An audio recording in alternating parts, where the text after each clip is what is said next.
What is going on, guys? It's your boy and the Matrix. So today I have a very interesting video, and I know that I usually talk about, anime, manga, video games, Japanese culture, but I wanted to cover this story for the simple fact that it seems to be that there is a switch. Now, of course, this is not a complete switch, a complete 360, but I find it very interesting that, we have more businesses tackling this issue.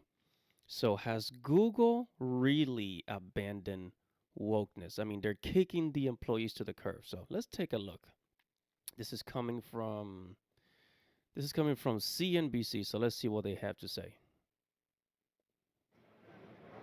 Alphabet CEO Sundar Pichai announcing this big company reorganization in a new memo, consolidating teams to help develop AI products more quickly. But he also hinted at a new type of workplace culture for Google. Deirdre Bosa has the details in today's Tech Check. Hey, Dee.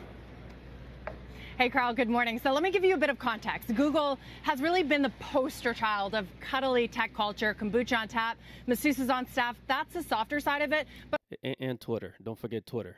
They're the ones giving these employees like really comfortable, places to work. Not that there's anything wrong with that, but I mean, I see how comfortable these people are in their tech jobs. Oh my God, I'm kind of jealous, honestly. Hello, this is Yami Yugi from Yu-Gi-Oh! And make sure to subscribe to Andy Matrix's channel. Now on with the show. But also, for many years, it tolerated an openness for employees to bring social, political causes to work, mix ethics and business. Its founding mantra, even a biggest example of this, don't be evil. But we are increasingly seeing a tougher Google and a tougher Sundar Pichai at the top, necessitated perhaps by this increasingly competitive race in AI. Pichai just sent a note to employees outlining how he is going to streamline the business to simplify structure, improve velocity and execution. But the most interesting part of his memo that came at the end of it, he wrote, and I'm quoting him here, "This is a business." I'll read it to you guys. It says this is a business, not a place to act in a way that disrupts coworkers or makes them feel unsafe to attempt to use the company as a personal platform or fight disruptive issues in debate politics.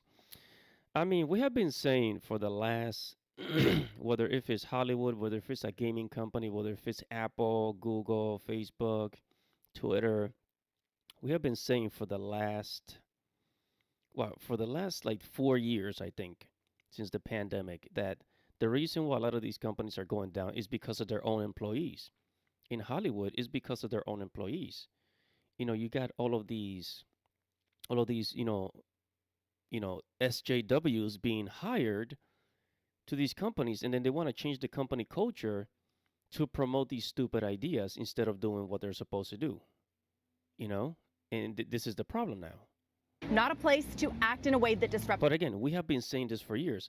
How come they just realize this now? Or maybe is it because they changed CEOs? Is this a new CEO? I'm not quite sure, but why are they making this change all of a sudden? Did they not see what's been happening? Come on, man. Co-workers or makes them feel unsafe to attempt to use the company as a personal platform or fight over disruptive issues or debate politics. And guys, this was a not so veiled nod to what happened earlier this week. A group of Google employees, they staged a sit-in across a number of Google offices, including one literally inside of Cloud CEO Thomas Kurian's office. They're literally protesting outside of work. I mean, I don't know, man. At headquarters. They were protesting a more than $1 billion Israeli government cloud contract. But okay, so they're outside of the workplace protesting about some war that is happening.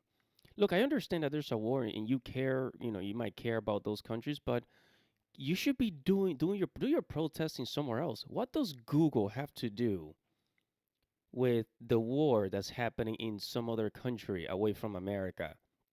You should be focusing on work, on what you're supposed to do. Instead of hearing them out or dropping the contract like Google did back in 2018 with the Pentagon AI contract in response to employee blowback, Google instead nearly immediately fired nearly 30 of the employees involved in that sit-in. And Pichai's memo now under. Oh, so 28 employees got fired after the multitude protests.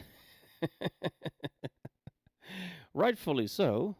Underscoring this point that this is a business, i.e., don't bring your social causes to work. That is certainly a How come they didn't say this years ago? How come Netflix didn't say this? How come, I don't know, YouTube, freaking Hulu, Disney? How come they don't say this? Remember those protests, outside of Netflix a couple of years ago from those rainbow people? What the heck? Why are these CEOs and all these business owners so afraid of these people? How come now like Google's getting all brave like, "Oh no, this is you can't talk politics in the workplace." You should have been saying that years ago. departure of the Google we've known for the last few decades. To further put this in context, look at Meta's announcements yesterday. It is integrating its AI assistant into its family of apps. It also announced the arrival of Llama 3, the next version of its open source large language model. So the goalposts here, they are shifting very quickly. And Google seems to understand that it needs to get its house in order so that it can keep up or take back the lead, which some feel. Yeah, so Google used to be the lead, and I guess now they're being very serious because there's people, leaving the workplace to go out and protest instead of sitting down and working, doing what they're supposed to do. So Google's like, okay, we're gonna get rid of these people and focus on the people that are gonna help us create our new technology. Wow, wow. So that's about it. That's about it. And again, this is just Google. This is just Google, but do I see more companies doing this? Maybe not. I mean, not all of them. I think Google's just doing this because they're they wanna remain at the top. They wanna continue to be number one. You know, so we'll see what happens next. I mean, there's Apple and all these other tech companies, and we already know Hollywood's not gonna do this, but I found this very interesting.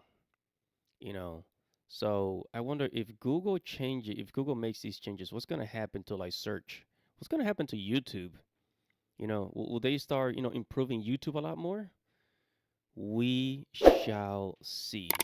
Anyways, guys, that's going to be pretty much it for this video. Make sure to subscribe to the channel. Hit the notification bell for future notifications. It's your boy, Andy Matrix. Godspeed, baby.